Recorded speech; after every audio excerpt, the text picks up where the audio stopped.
In other words, y2 minus y1 over x2 minus x1. They have to be in that particular order. Or reverse, but both of them. So y2 minus y1 over x2 minus x1. You just have to label them. I already labeled them as y2 and y1. So I have 18 minus 2 over 4 minus 1. So this is 16 divided by 3. There are no measurement units. So because there are no measurement units, I cannot make up a measurement unit for the F average. Here, I had measurement units. This was the distance in miles, and this was the distance, the time in hours. So I had to write two measurement units, one coming from the top, one coming from the denominator, but not here. So it's the same concept. The average of this function, the F average, the average rate of, I should say, the notation is good, but basically I should have written a better notation, the average rate. F average is something we will learn a little bit later in Calc 2. So I'm going to use this notation for Calc, I'll leave it for Calc 2. So for now, the notation is average rate. Okay, now, so from the very beginning I said three concepts. This. But now I want to get to this. These are prerequisites before we even start chapter 2. So something called, so any questions for me, please? Let me ask. Difference quotient. This is a big deal, but we needed to talk about the average rate of change before, between 2 points. Maybe you want to even specify 1,4. Maybe that's better. The difference quotient. The difference quotient is based on the average rate of change. So, what is this? And you will understand the difference. Here's the graph of a function.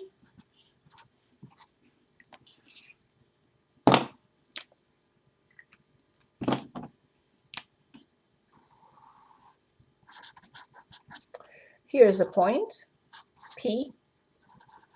Here's a point, Q.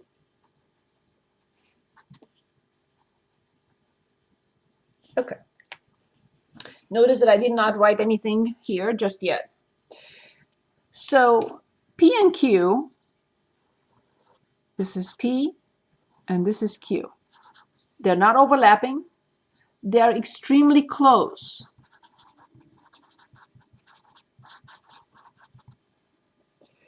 But if I graph something like this, I'm not going to be able to explain anything.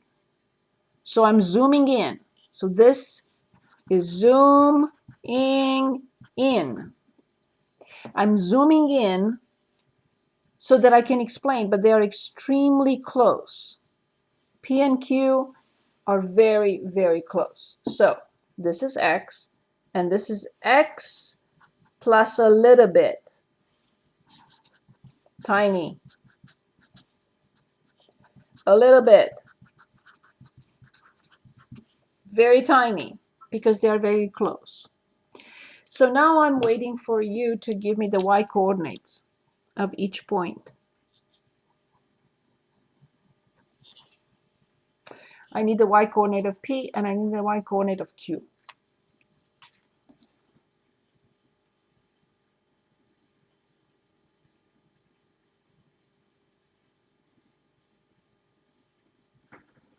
Anyone? Please? I forgot to say please. Would it be for the P point, it would be f of x? Absolutely. And for the Q point, it would be f of x plus h? Absolutely. Thank you so much. Who was that? That was me. Thank you. I don't know I will memorize your voices, but not yet. It's just the first day. Okay, good. So we identify. Everyone okay with this? Any questions? Good. So again, we have 2 points. We have a function, even if they are very close to each other. 2 points in a function. I'm going to draw the secant line. So this is the secant PQ. Can anyone now give us the slope of the secant line PQ?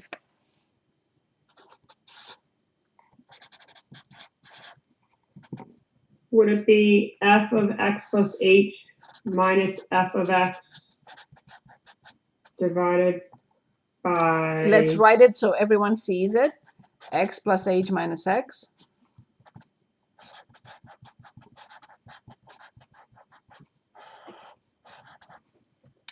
This is the difference quotient. But now we want to understand what it means. Okay, difference quotient, big deal. So remember the 2 concepts here. One concept was the average rate, the average speed. And I said distance divided by the time elapsed. So whatever, 33 point something. But then I said, if I want me to tell you the instantaneous rate of or change of distance with respect to time, or instantaneous speed when I pass by Wilmington, you have to call me. I don't have the instantaneous speed. You have to call me so I can look at the odometer. Okay. So what does this mean? This is almost, not quite. That's why I said there is no need to write both, but I just want to emphasize almost the instantaneous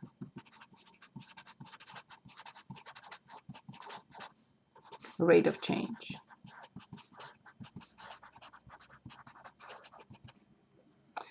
Of the function that you gave me. What was it?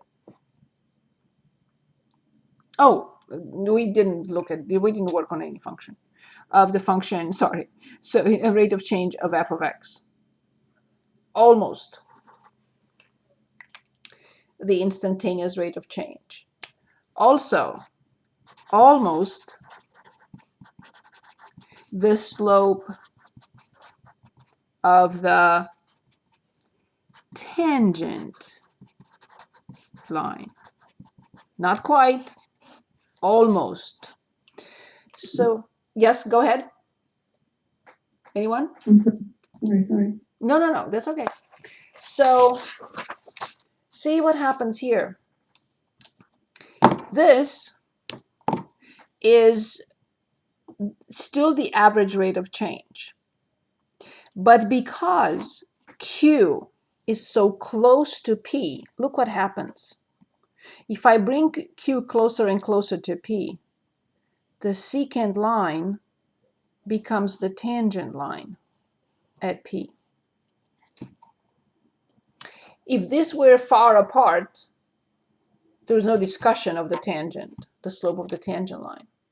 But P and Q are so close that the secant line is almost the tangent line at this point. What will be the slope of the tangent line? The instantaneous rate of change at that point. What will that mean? The speed when I pass by Wilmington, Delaware. This is the slope of the secant line when these two are far apart.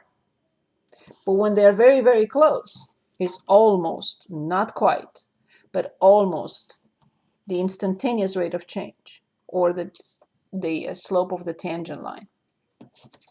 So the difference quotient is a big deal. You will see why in the next chapter. But now we have to choose a few functions.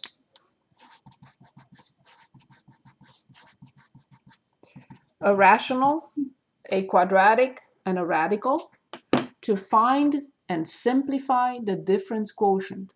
That's our next target. So please make up any three functions: a square root, a quadratic, and a rational. So I have a question really quick, sorry. Please. When you say that it's almost the slope of the tangent line, does that just mean because it's not the slope of the tangent line, but if you were asked to find the difference quotient, and if you were asked to find the slope of the tangent line, would they be the same thing? It's a very good question. So the fact that it's almost, it means that P does not equal Q. So if P overlaps Q, it will be the instantaneous rate of change, but they're not the same. So even if they're extremely, extremely close, the slope of this line cannot be the slope of the tangent. Okay, thank you. Thank you. You're going to see what happens in the next chapter. Good. So, quadratic, radical, and rational. We have to determine the difference quotient and simplify it, because two major steps happen. If they don't, something is terribly wrong.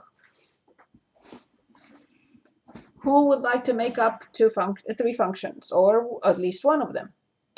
You said we need a rational function, correct? So we want a quadratic, we want a radical, square root, and we want a rational.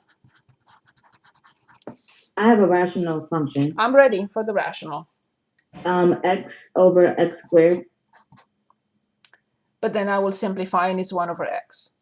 Oh, okay, we need something more complex. Let's say this. And now I cannot simplify. Does it work? Yes. Perfect. Okay, we want to start with the rational. I think we should start slower. Let's start with the quadratic. This is a very good one. Can anyone give us a quadratic? Yes, ax squared plus b, Okay. x plus c. X squared plus Or x, yeah. 2x minus 3. Good. And a radical.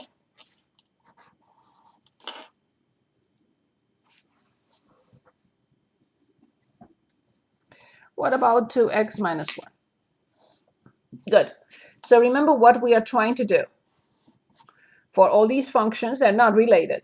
Separate. They're the three different exercises. Find the difference quotient and fully simplify it. So whatever we get, the difference quotient will represent almost the instantaneous rate of change of that function. And the same thing, same concept, almost the slope of the tangent line. Okay, good. So the difference quotient is, and we have to memorize it. I know it's open notes, open book, but again, like with squaring a binomial, we have to look back at every little item. We're not going to find the target that we are marching towards, okay? We're not going to find it. So we should remember this forever. X plus h minus f of x divided by h. So first we are discussing the quadratic function. So obviously this piece is very clear.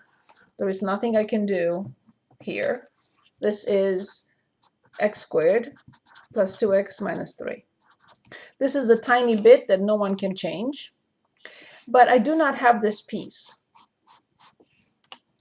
For the quadratic function, it's wise to find that piece first, before putting these three pieces together and continuing.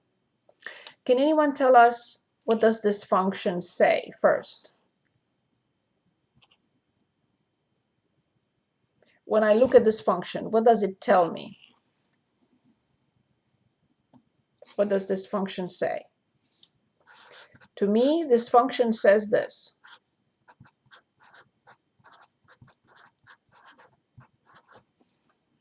It says f of whatever equals whatever squared plus 2 times whatever minus 3. Now, if the whatever is 2, if the whatever is 0, or maybe if the whatever is x plus h.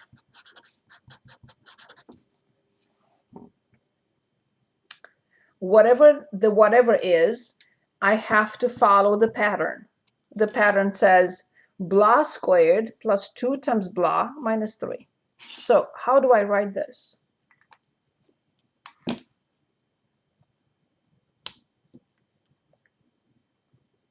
We plug in x plus h into the squares that you made and fill in with wood. So x plus h squared.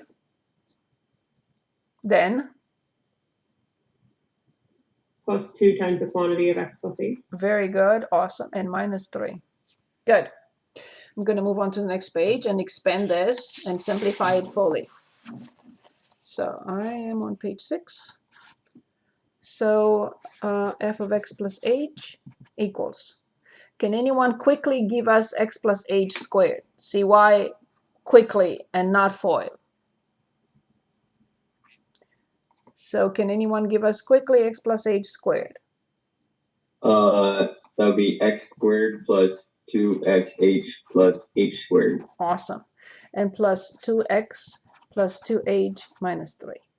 So I do have the missing piece. So now the difference quotient for this function is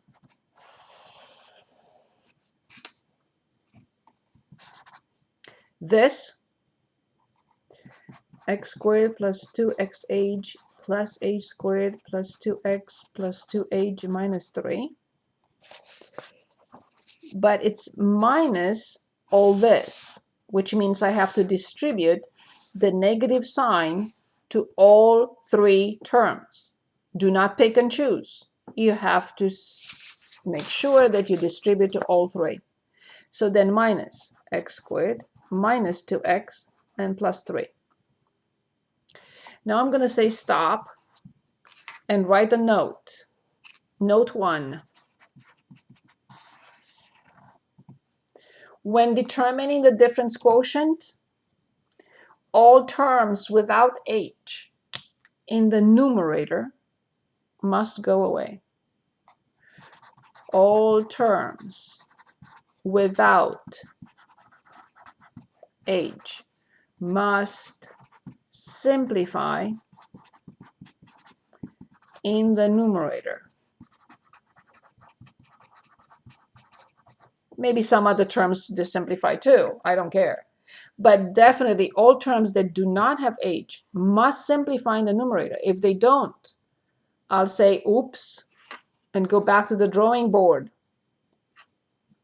So let's see. X squared with negative x squared, negative 2x with positive 2x, positive 3 with negative 3. You will see me writing equals and equals. Well, it's only because I'm telling you there is something that follows. So follow the symbol.